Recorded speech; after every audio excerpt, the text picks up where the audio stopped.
Kasper, what is your assessment of Q3 2011? Overall, it was a challenging quarter because of the increase in raw materials. And despite that environment, we had a very, very good quarter. We grew our business by 6.5% with a strong contribution from all three business groups. We hit a revenue number of more than 4 billion for the first time in our history, and we achieved a margin of 13.4%.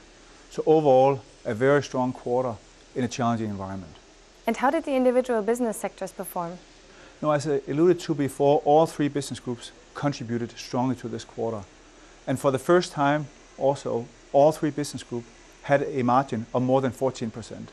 So we saw solid performance in our detergents business, continued strong performance in our cosmetics division, and in our adhesives division, for the first time, we hit more than 2 billion of revenue in one quarter. So very good to see that all three business groups and also the functions continued to contribute to the good numbers that we have. The economic situation in the Eurozone is turbulent.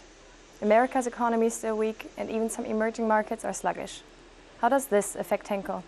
I think we need to go back and look upon all the progress we made over the last 3 years, which is why despite the challenging environment, we are still having a great quarter. And that also means that we need to continue to make progress and changes in the future in order to continue the progress that we have. But overall, we're committed to hitting the 13% margin for 2011 and the 14% margin that all of you know for 2012. And looking beyond 2012, how do we secure Henkel's long-term success? Many of the initiatives that we've been working on for a number of years will accompany us far beyond 2012. If you look upon the strength in our core brands is a very important part. The increased engagement that we have in shared services, we'll only see the full benefit of this in 2014 and 2015. Our focus on our business in the emerging markets that today are 43% of our total business.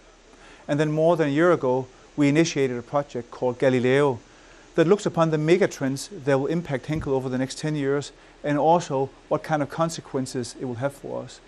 And lastly, but not least, our new sustainability strategy that we're in the process of launching and all of you will hear about in the near future. Henkel has long been a leader in sustainability. What are the cornerstones of the new strategy? As you all know, one of our 5 core values is the sustainability value, that we're committed to leadership and sustainability. And it was really great to see that the targets we set ourselves to hit in 2012 were achieved last year, which is why we've engaged with a number of experts and defined a new strategy where the essence of the strategy is to achieve more with less, or factor 3, as many of you will get to know it. And factor 3 means that we need to have 3 times the performance on the same footprint achieved over the next 20 years. And last week, I participated in the World Business Council in Munich for a full day session. And it was very encouraging to see the feedback from experts, from competitors, from partners regarding our performance.